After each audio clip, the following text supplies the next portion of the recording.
Master minds commerce చదవాలనుకునే 10th inter విద్యార్థుల తొలి ఎంపిక. సరే, ఇందాక మీరు అన్నట్టు cinema is a collective work, it's a team work. ఎవరో ఒకళ్ళు బాగా చేస్తే కాదు, అందరూ బాగా చేస్తేనే, అన్నీ అలైన్ అయితేనే ఆ ప్రాజెక్టు సూపర్ సక్సెస్ అవుతుంది. ఇందులో మీరు 100కి 100% పెట్టినా అవతల వాళ్ళ వైపు నుంచి రాకపోతే it would be a disaster. లేదు, వేరే వాళ్ళు సరిగ్గా చేయకుండా మీరొక్కరే చేశారు అని అన్నా it will not bring out any good thing. ఈ ప్రాసెస్లో మీరు విపరీతమైన హార్డ్షిప్స్ ఫేస్ చేసి అమ్మయ్య ఒక ప్రాజెక్ట్ని గట్టెక్కించేది సూపర్ సక్సెస్ అయిన ఒక ఇన్స్టెన్స్. ఒకటి కాదు, రెండు ఉన్నాయి. ఒకటి నా ఫస్ట్ పిక్చర్ సత్యము, సుమంత్ది. రెండోది పరుగు, బన్నీ గారిది.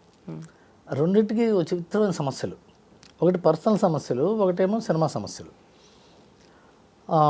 సత్యం టైంలో ఏమైందంటే, యాక్చువల్గా మేము ఇంకో కథ చెప్పాం. నేనును శ్రీహరి నాను అని నా ఫ్రెండ్, నా రూమ్మేటు. తన తర్వాత సత్యభామ అంత సినిమా చేశాడు. భరత్ అని నేను సినిమా రైటర్, తను డైరెక్టర్గా, నేనేమో రైటర్గా వెళ్ళాం. వెళ్తే మేము చెప్పిన 2 ఏళ్ళు తిరిగిన తర్వాత ఆ కథ వద్దన్నారు. ఈ సినిమా వద్దండి అన్నారు. 2 years తిరిగిన తర్వాత అసలు అంటే ఏమైంది, వాళ్ళ తప్పు కాదు. ముందు సుప్రియ గారు విన్నారు, ఆవిడకి బాగా నచ్చింది. ఆ తర్వాత సుమంత్ గారు వింటే ఆయన కూడా బాగా నచ్చింది. ఆ తర్వాత నాగార్జున గారు విన్న తర్వాత ఇది సుమంత్కి సూట్ అవుతున్నారు. And they are right, they were actually right. మేము చిన్నపిల్లలం కదా, నాగార్జున గారు అంత పెద్ద మనిషి నో అన్నాడంటే చాలా ఇది అయిపోయిన తర్వాత అప్పుడే సూర్యకిరణ్ పరిచయం అయ్యాడు వాళ్ళకి. అప్పుడే వేరే పని మీద వచ్చాడు తను, సత్యం డైరెక్టర్. నాగార్జున గారు చూసి ఇతన్ని పెట్టుకుని రైటర్గా ఇంకో కథ రాయవాను అన్నారు.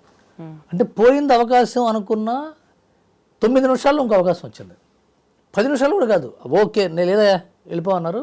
బయటకు వచ్చాడు. అదేమో ఆ సూర్యకిరణ్, ఈ రైటర్ని పెట్టుకు ఇతను బాగానే చెప్తున్నాడు అన్నారు Nagarjuna garu. Supriya use to like me lot. అంటే we are all one age group and I was enthusiastic. She was new with the studio and she's now doing great. And Sumantha garu is very close, my first heroine. And they were also happy that I'm on board. So start చేసాం సత్యం. ఆ సత్యం జరుగుతున్న టైంలో మన్మధుడు start అయింది. So అందరు focus దాని మీద ఉంటుంది. మేము ఇట్లా మొహాలేసు, మేము కొత్త డైరెక్టరు, కొత్త రైటరు, హీరోనేమో ఇంకా అప్పటికి సక్సెస్ రాలేదు సుమంత్ గారికి. కరెక్ట్గా అదే టైంలో నాకు పెళ్ళి మా మేనమా కూతురుతో. అప్పటికి ఇంకా పెళ్ళి మా ఇంట్లో వాళ్ళు ఉంటే పెద్ద ఒప్పుకోవాలి. వీడు ఇంకా సినిమాల్లో ఉన్నాడు, వీడు ఏం చేస్తాడో సాధిస్తాడో లేదు తెలియదు. మేమిద్దరం పెళ్లి చేసుకుందాం అనుకున్నాం. సో నేను చాలా కన్ఫ్యూజన్లో ఉండేవాడిని, చాలా టెన్షన్గా ఉండే. సడన్గా అప్పుడు ఏమైందంటే, సత్యం టైంలో షూటింగ్ స్టార్ట్ అన్నారు. పెళ్లి చేసుకుని షూటింగ్ స్టార్ట్ చేసినప్పుడు ఇంక 24 గంటల షూటింగ్ దగ్గర ఉండాలి కదా. రాత్రి పగళ్ళు మా వైఫ్ ప్రెగ్నెంట్, ఒక్కతే ఉండేది ఇంట్లో. నేను 24 గంటలు షూటింగ్కి వెళ్ళి రావటం, రీరైట్ చేయటం, మళ్ళీ వెళ్ళడం, రావటం, షూటింగ్ టెన్షన్స్, డెలివరీ టెన్షన్స్.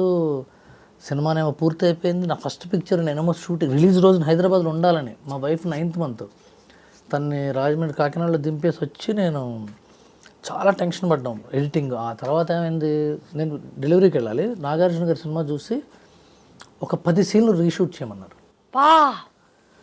10 సీన్లు రీషూట్ చేయాలి. నేనేమో కాకినాడ వెళ్ళాలి. రాత్రి 9:30కి చెప్పారు, ఇది ఎల్లుండే షూటింగ్ స్టార్ట్ చేయన్నారు.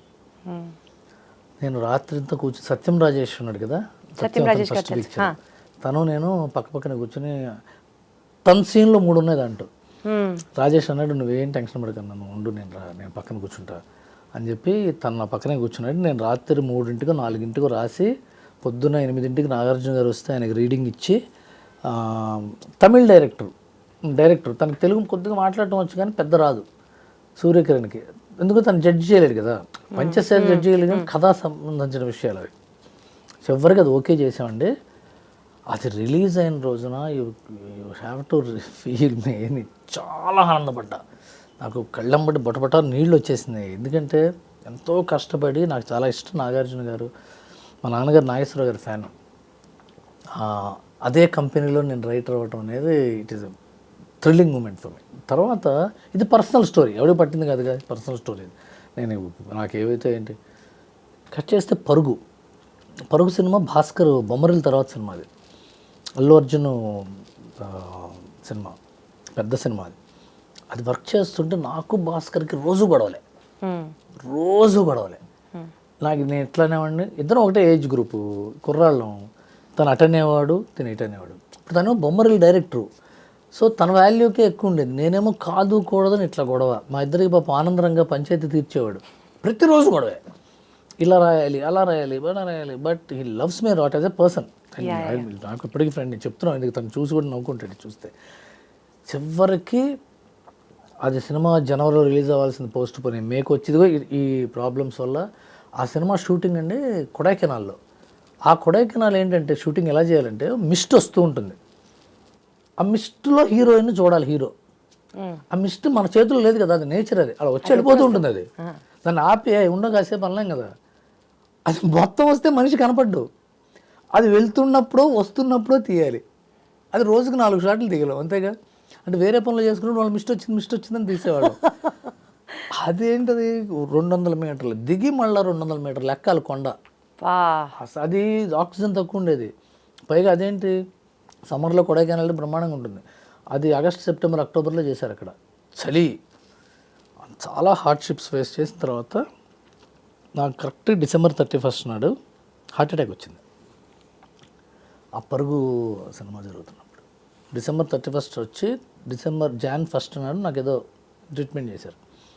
మళ్ళీ Jan 7 నుంచి నేను వాజ్ ఇన్ ద షూట్. 6 daysలో రికవర్ అయిపోయారు. హలో ఫటక్, నేను 4th ఇంటికి వచ్చా. 4th నాకు 4 రోజులు ఉంచుతారు హాస్పిటల్లో. 4th ఇంటికి వచ్చా, 7th మళ్ళీ షూటింగ్ వెళ్ళిపోయారు. పాపం అదే టైంకి భాస్కర్ వాళ్ళ మదర్ చనిపోయారు. నాకు ఇలా జరిగింది, తనకు ఇలా జరిగింది. But he also came back immediately in 4 days. అప్పుడు కష్టపడి చివరి దాకా డబ్బింగ్లో, ఎడిటింగ్లో, పబ్లిసిటీలో కాపీ అలా వెళ్ళి ప్రసాద్ మల్టీప్లెక్స్లో షో వేశారండి. We understood that film is a super hit. స్లోగా స్టార్ట్ అవుతుంది సినిమా. చివరికి వచ్చేటప్పుడు నేను చూస్తుంటే జనం ఏడుస్తున్నారు. ఆ రోజున నేను మౌనంగా నాలో నేను ఏడ్చా, బా ఎంత బాగుందని. ఆ తర్వాత నాకు కూతురు పుట్టింది. అది కూతురు మీద సినిమా. అది అవును, నేను మా అమ్మాయికి చూపించా. మొన్న 60 దానికి 15 years వచ్చినప్పుడు దానికి చూపించా. నేను దాన్ని ఊహించుకుని రాసా, ఇలా నాకు కూతురు ఉంటే నేను ఎలా ఆలోచిస్తాను, దాని గురించి నేను ఎంత ప్రేమిస్తాను అని. And I'm really happy. అదొక సినిమా నా లైఫ్లో షేక్ చేసిన సినిమా. Very happy sir. యాక్చువల్గా ఈ సందర్భం వచ్చింది కాబట్టి మాట్లాడుతున్నాను. సినిమా ఇండస్ట్రీలో సార్ ఒక్కొక్కళ్ళకి ఒక సినిమా జరిగేటప్పుడు చాలా స్టోరీస్ ఉంటాయి పర్సనల్గా. ఇలాంటి హార్డ్షిప్స్ ఫేస్ చేస్తూనే ఉంటారు. అది చిన్నదా పెద్దదా అని లెక్కేయడానికి కాదు, బట్ స్టిల్ ఇన్ని హార్డ్షిప్స్ ఫేస్ చేసి ఒక సినిమా తీసిన తర్వాత హాయిగా ఒక ఏసీ రూమ్లో కూర్చొని చేతిలో కాఫీ తాగుతూ ఈ సినిమాకి నేను ఇచ్చే రేటింగ్ అని ఇస్తారు చూడండి. నాకు అసలు ఎంత కోపం వస్తుందంటే, ఎంత కష్టం లేకపోతే ఆ సినిమా, ఒక్కొక్కడి హార్డ్ వర్క్ ఎంత లేకపోతే ఆ సినిమా తీస్తారు. Who are you to decide the fate of the movie అని పర్సనల్గా నాకు అనిపిస్తుంది. ఇప్పుడు I have a different view on it. Cinema మీద రేటింగ్ ఉంటుంది కదండి, సినిమా మీద రేటింగ్ కాదు, ప్రపంచంలో ఎవ్రీ ప్రోడక్ట్ మీద రేటింగ్ ఉంటుంది. సబ్బుల మీద రేటింగ్ ఉంటుంది, కార్ల మీద రేటింగ్ ఉంటుంది, పెన్సిల్స్ మీద రేటింగ్ ఉంటుంది, పెన్నుల మీద ఉంటుంది, షూ మీద రేటింగ్ ఉంటుంది, డాక్టర్స్ చేసే వైద్యం మీద రేటింగ్ ఉంటుంది, ప్రతి దాని మీద రేటింగ్ ఉంటుంది. ఆర్ట్ మీద rating, Michael Angelo painting art చేస్తే ఆర్ట్ ఎగ్జిబిషన్లో వెళ్ళి క్రిటిక్స్ ఉంటారు, గీత బాగాలేదంటారు. You can't say anything because they are part of the society. ఈ పార్ట్ ఆఫ్ ద సొసైటీది ఉన్నప్పుడు మనం ఆ రేటింగ్ని, ఆ విమర్శని తీసుకోవాలి, వేరే ఆప్షన్ లేదు. ఇప్పుడు మీ ఇంటర్వ్యూలకు రేటింగ్లు పెట్టట్లేదు, కానీ ఇంటర్వ్యూలకు కూడా రేటింగ్ పెట్టచ్చు యాక్చువల్గా. ఎస్, దీప్తి గారి ఇంటర్వ్యూ బెటరా, XYZ ఇంటర్వ్యూ బెటరా, వేరే వాళ్ళ ఇంటర్వ్యూ బెటరా, ఐ డ్రీమ్లో ఉన్నప్పుడు బాగా చేసింది ఆవిడ, ఇంకో కంపెనీలో బాగా చేసింది, ఏదో చెప్పచ్చు, ఏం చేయలేము. అది వాళ్ళ హక్కు, వాళ్ళ జీవన విధానం అది, లేకపోతే జీవన భృతి కూడా అదే, వాళ్ళకి అదే కదా ఆధారం, జీవనాధారం. సో క్రిటిక్స్ని సీరియస్గా తీసుకోవాలా లేకపోతే వాళ్ళు పట్టించుకోకర్లేదా అనేది కూడా personal choice. But when it is affecting a business, అది సీరియస్గా తీసుకోవాల్సి వస్తుంది. ఇవాళ స్టోరీ డిస్కషన్స్లో కానీ, ఇవాళ పబ్లిసిటీ డిజైన్స్లో కానీ, లేకపోతే మేకింగ్ సైడ్లో కానీ, రేపొద్దున trollers is different story, will discuss later. రేపొద్దున రేటింగ్ ఇచ్చేటప్పుడు ఇలా ఇస్తారు, రేపొద్దున వాళ్ళ సైట్లో ఆర్టికల్ రాసేటప్పుడు దీని మీద క్వశ్చన్ చేస్తారు, లేకపోతే రేపొద్దున ఫస్ట్ మార్నింగ్ షోకి వెళ్ళిన తర్వాత ఇలాంటి అబ్జెక్షన్స్ రావచ్చు అని ఒళ్ళు దగ్గర పెట్టుకునో, భయపడుతూనో, కంగారు పడుతూనో, అతి జాగ్రత్త తీసుకుంటూనో, జాగ్రత్త పడుతూ సినిమాలు తీస్తున్నాయి. ఒక్కోసారి అవి ఎక్కువ తప్పును కూడా చేస్తున్నాయి. ఎందుకంటే ఆర్గానిక్గా కథ చెప్పే పరిస్థితి పోయి ఈ కామెంటరీ Fabricated ఇట్లా stories ఉంటుంది, అన్నీ వస్తున్నాయి ఇలాంటి కామెంటరీ ఇలా ఉంటుంది కాబట్టి ఇలా చేద్దాం అని ఒకసారి తప్పు కూడా జరుగుతుంది, ఒకసారి మంచి కూడా జరుగుతుంది, రెండు అదే సార్, కన్స్ట్రక్టివ్గా వెళ్ళినంత కాలం దానివల్ల నష్టం లేదు,